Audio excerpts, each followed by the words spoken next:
नमस्कार आदाब दोस्तों, स्वागत है घोसी लाइव में। इस वक्त हम मौजूद हैं घोसी नगर के बड़ा गांव नीम तले मोहल्ले में और यहां देख सकते हैं कि एक जुलूस निकल रहा है। लोगों के अनुसार ये हजरत फातिमा की याद में ये जुलूस निकल रहा है और हमारे साथ मौजूद हैं एक बड़े स्कॉलर हैं अल्लामा मौलाना मुजाहिर हुसैन साहब। हम उनसे पूछते हैं कि ये किस तरह का जुलूस है और किसकी याद में निकाला जाता है। घोसी लाइव में आपका स्वागत है। और ये जो जुलूस निकल रहा है, ये किस तरह का जुलूस निकल रहा है? मैं सबसे पहले आपके इस चैनल के माध्यम से आपके चैनल का भी शुक्रिया अदा करना चाहता हूं और आपके जितने भी कार्यकर्ता हैं उन सभी लोगों का। और इसी माध्यम से मैं आपके सवाल का जवाब तमाम दुनिया के लोगों को देना चाहता हूं, ख़ास तौर से मुसलमान ही नहीं।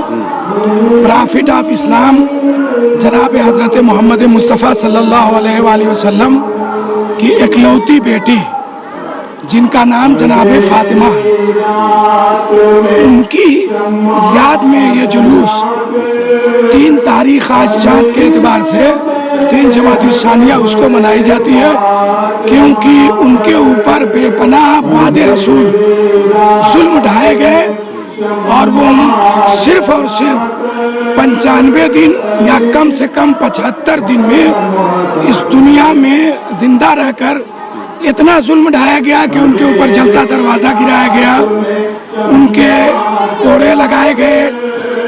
जिसका लोग कलमा पढ़ते हैं उसकी बेटी के रुखसार के ऊपर जो है तमाचे मारे गए और उनके बाजुओं के ऊपर दुर्रे से हमला किया गया। और इस तरह से वो अपने बाप के गम में याद करती हुई कुछ ऐसे लोग थे जो बादे रसूल हुकूमत के दावेदार बन गए और जिन लोगों ने हुकूमत की दावेदारी की उन्हीं लोगों ने इनका हक गस्ब किया और इनके शौहर को भी अजियत दिया और खुद इनको मारा पीटा। यहाँ तक कि गर्भवती महिला के रूप में जनाब फातिमा एक ऐसी औरत थी जिनके पेट में 6 महीने का बच्चा मोहसिन, जिसको रसूलुल्लाह ने खुद नाम रखा था, इन लोगों के मारने और पीटने की वजह से गर्भपात हो गया, यानी जनाब मोहसिन शहीद हो गए। तो इस दहशतगर्दी के मुकाबले में ये एहतजाजी जुलूस है जो सबसे पहले मदीने में दहशतगर्दी हुई, उसके खिलाफ ये जुलूस है कि जिसका लोग कलमा पढ़ते हैं उसकी नामूस, उसकी बेटी की इज्जत और उसके का ख्याल नहीं किया गया।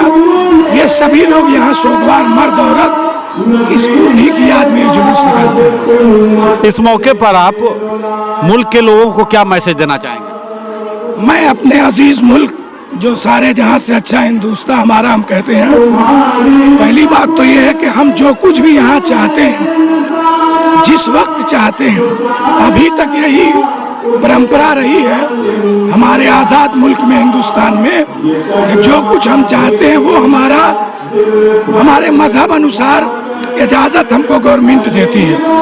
अब भाई कोरोना की बात थी तो उसमें जैसे सबको बहुत सी चीज़ों में इजाज़त नहीं मिली, हमको भी इजाज़त नहीं मिली। तो हम यही कहेंगे इस चैनल के माध्यम से कि कभी भी जुल्म को बर्दाश्त नहीं करना और हमेशा कम भी आदमी हो गए तो दहशतगर्दी का मुकाबला करके सामने आ जाओ और उसको इतना जलील करो कि दुनिया में कभी सर उठाने के लायक न हो। आज की ये रसूलुल्लाह की बेटी का यही पैगाम है और यही पैगाम मैं सारे को हमारे पूरे अमन मुल्क में, हमारे ऐसे मुल्क में जिसमें लोग बंटवारा करना चाहते हैं, जिसमें लोग ऐसी परंपरा निभा रहे हैं कि जिसमें मसलन कभी हिंदू मुस्लिम कभी कोई और हो, तो ये हमारा मुल्क सबसे पुरअमन मुल्क है, सबसे अच्छा मुल्क है, सबकी कुर्बानियों का मुल्क है। हम दुआ करते हैं और पैगाम भी देते हैं कि इस मुल्क की अमनियत सलामत रहे और इस मुल्क को हमेशा हिंदू मुस्लिम जैसी गंगा जमनी तहजीब से याद किया जाता है। मुसलमान और हिंदू इस मुल्क की 2 आंखें हैं, सर सैयद अहमद खान ने कहा है। जाहिर सी बात है कि जब किसी की दोनों आंखें सलामत रहेगी तभी उसका हुस्न बाकी रहेगा। मेरे मुल्क का हुस्न तभी बाकी रहेगा जब ये दोनों, हिंदू भी और मुसलमान भी, जैसे आज़ादी में कुर्बानी दी है वैसे ही पूरे हक के साथ, पूरे संविधान के साथ अपनी आज़ाद और अपने यानी इस मुल्क में जिंदगी का हक जिए।